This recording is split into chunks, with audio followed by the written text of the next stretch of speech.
Hey YouTube, it's Alicia. Make sure you have your juice and make sure you have something to eat. Because what I'm finna talk about wrestling talk. I got a lot of things to say, so let's get started.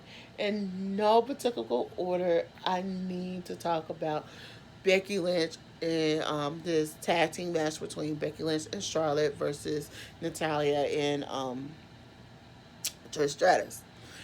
I liked the match. The match turned out pretty well.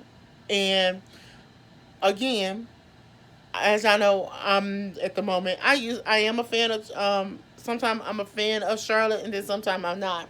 In this particular case, I'm not a fan because what she did to Becky was like going it's like she thinks everything should be all about her. You got other female wrestlers that deserve opportunities than you do. You get more opportunities than anybody else. Vince McMahon is highly pushing you because you are Ric Flair's daughter, and I had liberated this several times in other videos. She would not be where she at in that top status if it wasn't the last name. To get me to say I thought her leaving was going to get a count out, and like Trish and Natalia was going no. So it left Becky Lynch all alone. All right.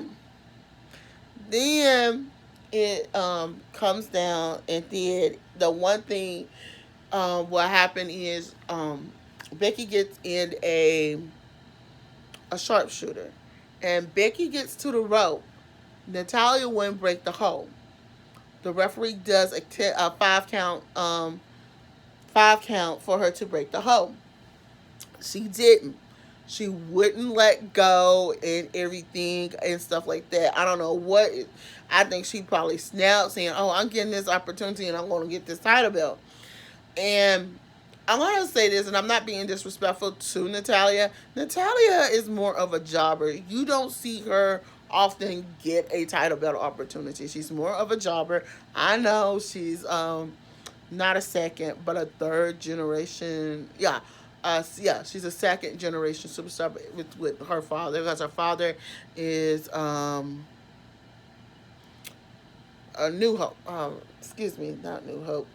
She's Nearhart's Jim Nearhart's daughter, so she's a second generation superstar. But you have so many, and she's the only Hart family in the WWE, and her other cousins and stuff are not. To get me to say she could have do better. She could have did better, and I feel like if she had a manager or something, it would work. She would have something to work, and I would talk about her career at a later date. But yeah, she snapped and she wouldn't let go of the hoe. But it took Trish of getting Trish off of the Becky, and Trish and she kind of pushed Trish, and Trish go, "What's up?" She leaves. Trish trying to see about Lynch. Lynch going, "I'm okay, I'm okay, I'm okay." That's her. And they cut a promo, but I cannot wait to see what is going to happen at SummerSlam. But I will put in my early predictions. So, yeah.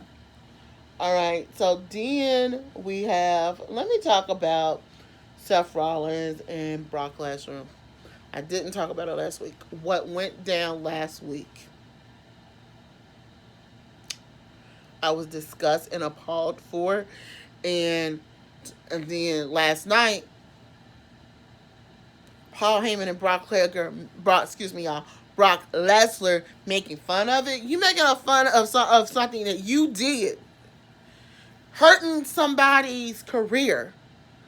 This is his career. He loves it. He held that top position. He held that title belt. But you think it's all about you. And I'm telling y'all, I don't trust Paul Heyman as far as I can throw. Even though he's supposed to be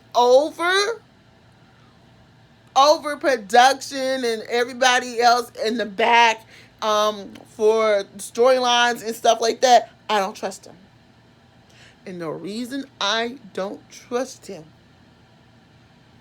and I'm going to tell y'all, the reason I don't, and I say I don't trust him, is the following: is Paul Heyman is going to make Raw is War all about Brock Lesnar. Y'all, if y'all don't remember, Brock Lesnar recently retired from MMA. So why would he come back here? No, we don't need you. We need to see actually up and coming superstars winning those universal title belts. Yeah, we might have some repeat offenders to repeat offenders winning, but come on. We love it when Seth Rollins is the Universal Champion, and I hope one day Roman Reigns can get back into that attention as well, to let future opportunities get those opportunities as well. As we see, Kofi Kingston has had his opportunity, and look how long he has been champion since WrestleMania. Okay. To get me to say I don't trust Brock Lesnar or Paul Heyman as far as I can throw them, but like I say, Paul Heyman is going to make Raw is War more about Brock Lesnar and not about the other talent. Guarantee you. And yeah. All right. So let's talk about Dolph Ziggler idiotic self. So he goes down to the ring other night, and he's thinking, oh, I'm just going to be facing Miz at SummerSlam. Kuka head, idiotic head, got his hair pulled back in a ponytail. I wanted to go through that TV and just cut that mess. Let's just say I want to go through that mess and cut it. I want to cut it. Literally. And y'all, I'm going to say it. When I say it,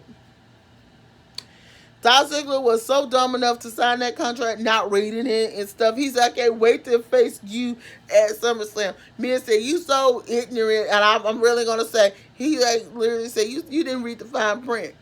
You ain't facing me. You face me after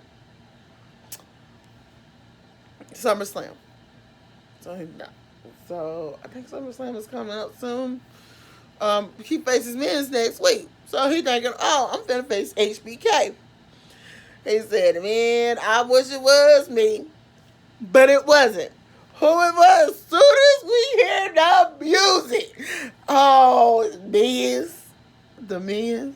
So Dolph Ziggler, if you know, the last couple of weeks, he's been going up again, he's been like dissing all the legends, trying to say they taking the spotlight and everything.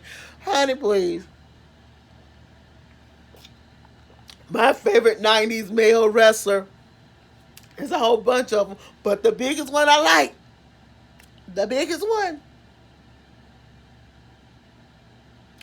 can somebody say Goldberg? Goldberg, y'all, that's my biggest wrestler of the 90s. And when he found out he was wrestling Goldberg, he said, I'm here, son.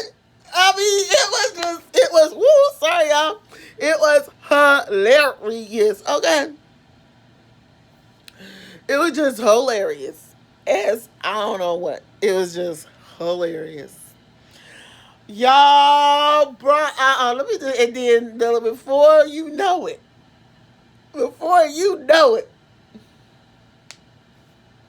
Shawn Michaels HBK him in the face. Now, it's several other wrestlers that does Shawn Michaels moves, but I know the one that really could do it better was James Storm off of TNA. He did it much better, and I just like, okay.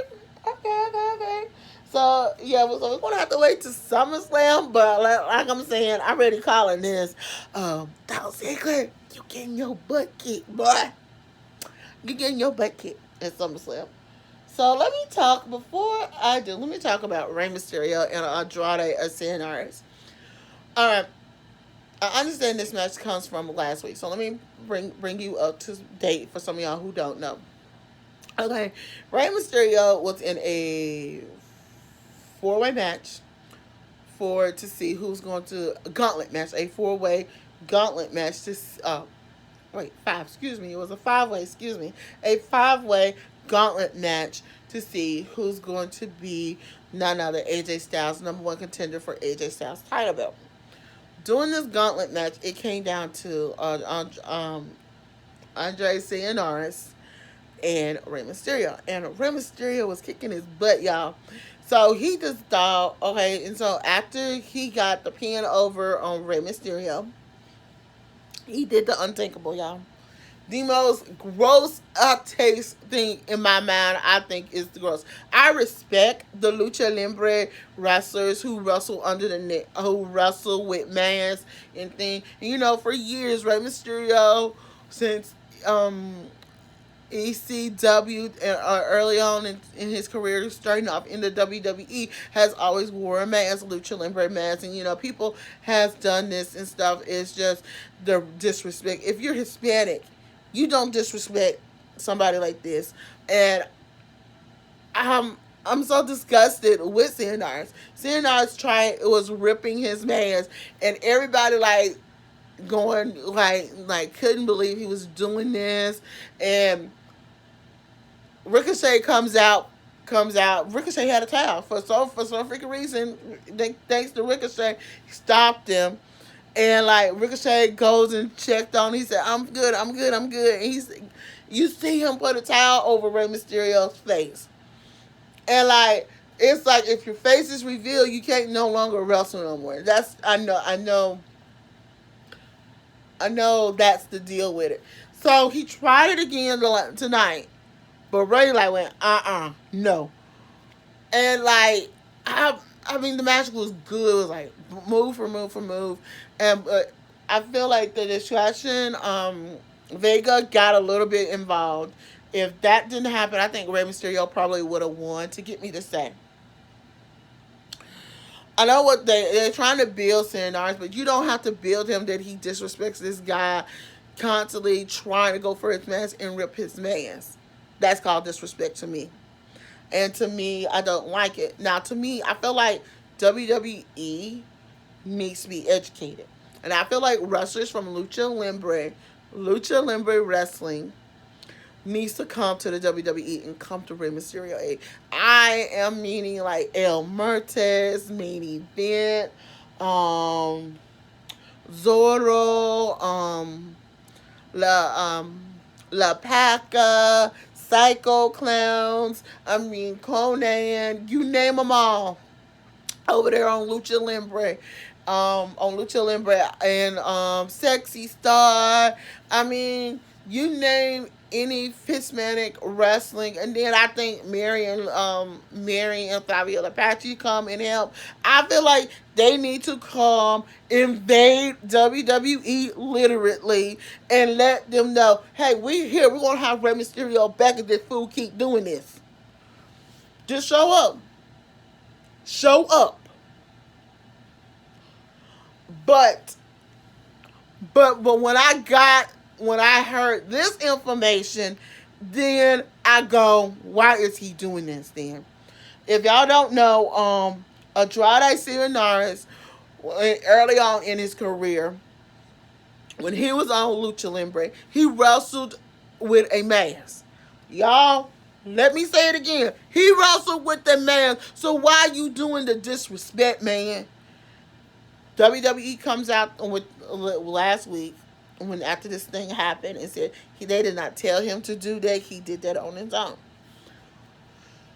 They issue a public apology. You can publicly apologize all you want for all of the little things that he does to Ray, but to me, you're trying to bury Ray and you're trying to build him up. If you're going to build him up the right way. And this is not the way to do it. But I really say this would make a great storyline, good feud, but we're going to have to see what they're going to do, because I'm saying, that is my suggestion they should be doing right now. Now, let's talk about the new women's tag team champs. Finally, they starting getting, finally Vince McMahon is giving them some notice, giving them the attention. So it must have been from me and several other fans who voiced our opinion and say, hey, we're tired of the Iconics. Since the Iconics they have dodged everybody. And to me, Vince did it again. Okay, Okay, so last night it was the Kabuki Warriors. This should have been just an all SmackDown thing, but they added a Raw team of Kabuki Warriors of Oscar and Kairi Sane, Sonya Deville and Sonya Deville and Mandy Rose. You have the Iconics and defending their titles, and then you have Alex Bliss and Nikki Cross. It comes down to Kairi saying them, the Kabuki Warriors, and I say, um, the Bliss Cross connection, whatever you want to call it, babies. I wanted the Kabuki Warriors to win so bad, but Alex Bliss and Nikki Cross won. That is the worst. Still is the worst. This women's tag team titles. You could have put it on Kabuki Warriors. To me, they are making mockery out of Kairi Sane and Oscar, and Vince has done that. And I'll get on Asian wrestlers because I have noticed something over the years from watching wrestling I don't like. And I really think Kairi Sane and Oscar would have made a better women's tag team champs. No offense to Alex Bliss and Nikki Cross, but we're going to see where this goes. And I really feel like now they just doing that because, people is tired of the bull crap that the Iconics. And then we hear about during the commercial break, they had a bet down. They said, let us get our titles and leave. Baby, you ain't titled. Baby, please. Please. But I have to talk about this. I wasn't going to talk about it, but I have to. Did y'all see R-Truth become a 11-time 24/7 champ?